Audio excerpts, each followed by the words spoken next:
everyone. Welcome to Real Talk Pods with M and B. I am M, And I'm B.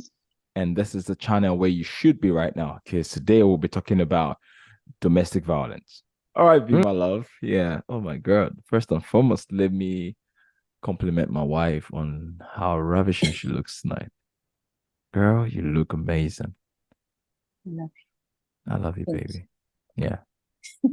Okay, guys. So we've had a lot of questions come into our desk regarding domestic violence, and we really want to talk about it because a lot of things is really happening. People are really giving up in their marriages, and it's not a good thing. So today, the floor will be left for my beautiful wife, B. I'll be asking you one very interesting question about this whole thing about domestic violence. So tell me, what's your what's your take on domestic violence? What do you have to say about it? Obviously, like anyone, um, I frown upon it. It's a no-go. It's a deal breaker. Um, Mm. but I understand that there's women and men. Don't get me wrong. There's men that also experience domestic violence. Um, and I can only imagine, because I haven't suffered myself, but I can only imagine um how it must feel to be in a situation where sometimes you can't leave. Mhm. Now, I've been studying a little bit, and I've got something here on my iPad, and it says globally, because I wanted to, not just where I'm in Australia, I wanted to talk about globally, internationally. It says globally, an estimate of 736 million women, Wow. almost one in three have been subject to physical and or sexual intimate partner violence. Now that's a lot. Non-partners, that's a lot. Damn.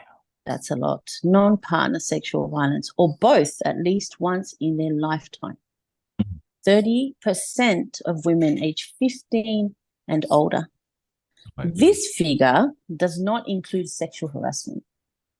So imagine how I said before, it's not just women, it's men too. But this is just 736 million globally. That's crazy. That's sad. That's crazy. Now, I know there's different situations with women that in different countries, uh, uh, their situation financially isn't there. It's not something that's like, no, I'm not going to put up with this. I'm going to go up and leave. There's a lot of women that are like that and that are just scared. Um, Now, domestic violence, it doesn't have to be just physical. It can be emotional. If you're being put down constantly, that is domestic violence. Um, and I've heard when I've spoken to people, women that have gone through this, they say, but I have to stay for the kids. Mm.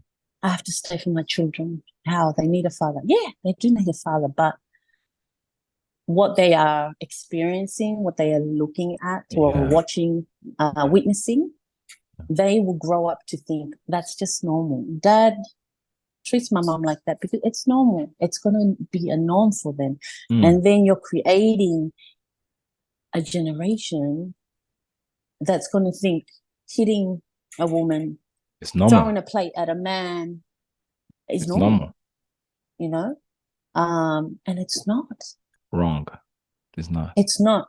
And my It's wrong. Yeah. message to these people, to women, because obviously it happens mostly to women, but Right. and men, it is okay to walk away. It's Oh, okay to walk away. that's the word, girl. It is okay to walk away. It's okay to walk away. There has been cases here in Australia where Mm. women have been killed, murdered by these men. For real? And then later, for reals. And then later in the news, they Oh, say, yeah. oh, she was suffering from I domestic see. violence. Well, Mm. she was going through domestic violence situation. Mm. So these women are scared to walk away. And I tell you, sister, it's okay to walk away. Walk away. It's okay to say enough is enough. Mm. It's okay to protect your children. Word. If I'd rather be out, maybe living in my car or going to a friend's house, than having to stay in a place where I'm being abused mentally, I'm being abused physically, and my children are witnessing that. And B, sorry to cut you short on this, but Mhm. you know, the funny thing I find about this thing called domestic violence, from few the little experience I have seen or I've witnessed, is that most of these victims, the victims now in the scenario of this domestic violence, the victims often and on run back to their tormentors. I don't know why. Like, is there some It's a psychological psychological. or It is really? psychological because the thing is, these people, how I said, when I say people, I mean men and women. I'm not gonna just say men. Yeah, it could be anyone. These people that are the attackers, if you could say, are they have narcissistic tendencies. No, don't leave me. I'm nothing without you. I'm going to kill myself if you leave. And so the person, the victim, is like, well, he's going to do something, or she's going to do something if I leave. I'm taking away his or her children. And it's those kind of things that's why people stay or they come back. So, and unfortunately, this is seen. And that's what they do. They'll play victim themselves. How I said, narcissistic traits. They'll play victim themselves. They'll make you feel like you're going crazy, like you're in the wrong. Oh, you're That's leaving. crazy. It's like, no one's gonna love you the way I love you. That's not love. That's control. Manipulation. That's all manipulation. That's why they go back, because they start love bombing them. They start I love you, and they'll probably even go to the extent to buy them presents and to buy them, show that affection. But then once that's done and the person comes back and says, okay, I'll give you a chance. Domestic violence comes up again. Sorry, this is another this is a trick question I want to ask right now. Now, for the victims who have been brainwashed from stepping out of this hellhole they call marriage, what's the best solution? Now, we're talking about people who that options of walking away has been proven to be difficult. In this scenario, what would you advise they do to if they must stay in that toxic circle, that prison, that box they're in? How can they at least liberate themselves from being inside the box, but at least living in that relationship rather than suffocating in it? I think, in my opinion, it would be, I think that's where the responsibility of loved ones comes in. Friends and family. Remember, I called it a trick question. Yeah, it is. Yeah, go ahead. It's family and friends intervention. The last thing I would want is for someone to be murdered, a loved one to be murdered because of domestic violence or hurt very badly. I did nothing about it. Sorry. I knew what was happening. Yeah. And I never did anything. But so I think it's the thing is because as Christians, for example, for a Christian, now let me say a Christian as an example, or someone who is born into a religious home that understands that when a man and woman is married, they cling to each other. Nobody has the right to come in between this marriage. Now I'm talking about, how do you advise the women? And some of them too, some of them find themselves in a place whereby probably their family have tried to drag them out, and they keep going back, making their family members look bad. Like, why are they interfering in their business? Only to go back and then still find themselves in that toxic relationship. situation. Yeah. Yeah. So that's that's the Mm. tricky question. There, how do they overcome this on their own? How can they overcome this situation on Yeah. their own? You have to know your worth. You Mm, are worth so much. mm, You can accomplish so much without this person in your life. powerful. That's, you have to know your worth. God sent his only son to die for you. That's how much God loves you. Mm, Jesus, the ultimate sacrifice, gave it for you. word. Word. He gave it for you. And that's what I'd rather be hanging on to. As a Christian, yes, I understand that. I grew up in a Christian home too, Mm, you know, but there's one thing that you just can't, when it comes to physical abuse, then no, I'm sorry, Christian or not. let me just add Christian. something. Let me just add something to what you just said before we, because this is one thing we need to understand, everyone listening to us right now. From everything Yeah. B has actually said, there's nothing more anyone can do for you. If you are in this situation and you have had people fighting over the years trying to save you, trying to pull you out of this dungeon called marriage, and you find yourself going back to it, this is the one advice I'm going to give to you is put God first. You have to devote your life into rendering yourself over, handing your problems over to God. Because in saying that, no one can save you at this point, because if anyone comes in, you find yourself going back to that same situation. And God, being God, that he is an envious God, when it comes to his children, he will not allow He will never you to be disappoint. treated like that. He will come through. He will swoop in like, he will come through. He will come through. He will take away the supposed care and brainwashing that you are in that situation. Word. If you put God first, he won't allow. As a father, as his children, he won't allow for his children to be abused like that, to be ridiculed like that, because that's what it is. So, B, for the last question, I'm going to ask for some of them who are not Christians. You know, this is like, we're talking about real talk now. Let's talk about real talk thoughts. This is the reality. Some of them who don't know Christ and find themselves in I mean, we can't put them away, right? We're still trying to save everyone. So for such people, of course, that don't know Christ yet, what can they do? Because now they don't know Christ. It's not like they know Christ and they don't want to pray to God.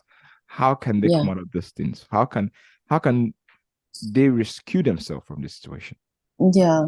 Well, I said it before. I think I answered that question. Know your worth. Seek support. You know, that's it. Yeah. You know, seek support. I just want to rephrase that. Yeah. And you know what? Sometimes talking to a stranger, you open up more to talking to a stranger than talking to your family, because obviously you. But be sorry to cut you short. That's the problem. Most of these people are scared. I don't even remember. They're even scared to talk to their own friends, not to talk more of strangers. Exactly. Because of the psychological damage that's been done on them. They feel like anyone they're talking to is like exposing themselves to bigger threat, bigger danger ahead of time. So, and I get that. I get it. So but what I'm trying to say, is, if I'm being found, if I'm a victim of this circumstance, what I would do first is figure out a way to prepare my mind and myself for what's to come. I mean, since I've discovered that this person loves violence, I think I have to prepare myself for what he's like, prepare my mind to match his level, to put myself in that same position. Since he wants us to go all crazy, let's go all crazy. Probably one day he sees, because most of these victims, they probably don't raise their hands back because they're not built that way. Or when you defend yourself, it's called self-defense. Because this Well, guy, that's the thing. this people can kill That's you. the thing. Don't feel guilty to defend yourself. Good. Don't feel guilty to be selfish. You love the person you want to Don't stay, right? Stay, but defend yourself. If it comes with you, defend yourself. defend yourself. If it means locking him out for the whole day, lock him out. Don't let him come close Yeah, to you. exactly. And if he comes And close the to thing you, is that most defend yourself defend yourself. in a way, but in saying that, I say defend yourself by most of the time, these people won't change, They don't. unfortunately. I have never seen You one know, change before. Sorry to say. I've never seen it I have also. never seen. I've seen the abuse, and it's never, they've never changed. So I say defend yourself as in a way of defend yourself and to walk away. Defend yourself to say no more, enough is enough. That's how you're going to defend. I'm not saying put up the gloves and say, okay, you Well, want to punch it out today? Let's punch it out. for me, I would say put up the gloves. If you're my sister and someone's doing that shit to you, come, I'm gonna give Yeah. you some skills, man. I don't care. I mean, Yeah, a man, for example, now I want to personalize this. Let's call it, because this is real talk pods. We talk about reality here. The majority of the victims are always the women. So let's be factual. yes. A man yes. who has the power to raise his hand on a woman deserves He's not a man. beaten. No, maybe. Let me break it down. I'm sorry, but He I just want to get in there. He deserves to be beaten. You know what I mean? Not general beating. Yeah. Probably one day, set him up, call him out. You can fight, right? You know how to beat a woman. All right, let's do it. Man to man. Show me how you do it to your woman. I promise you, such men, they're always coward. Yeah. A man who cannot control his emotions and hitting his wife is a coward. Exactly. And fellow men, most of the time, and yes, and the most of the time, these men have been also victims themselves. So nobody taught them. So now they had to learn the hard way. They have to learn the hard way. And it's unfortunately that they don't realize that they could have the most amazing, understanding person. I don't buy this till today. I don't know if this will be a different topic, but I still don't buy this till today. You see that thing they say, someone grew up like this. If you want to be bad, you're gonna be bad. If you choose to be good, you choose. Yes, see that's yes. I understand where you're coming from. I get it. I understand where you're coming from. Okay. But no one was born bad. At all. No one was born. How is it bad? No one was born racist. No one was born exactly. We were taught. It's what we were witnessed at home. Our first school is at home. It's the people we live with, the people that are our parents, our siblings. Excuse me. It's what makes us. Yes. And then we come into the world and say, okay, now we're independent and okay, I've been taught, yes, all these things. It's a balance because yes, you said we have a choice to be good and we have a choice to be bad. Unfortunately, when it comes to people that have grown up in a negative atmosphere, it tends to be that way, that they will be continuing to live their life like that in the negative atmosphere. There is a few that say, no, I know I grew up in this kind of atmosphere, which is negative and abuse and things like that. But I want to be different. I want my family to be different. It's a choice. It's our choice. It's a choice.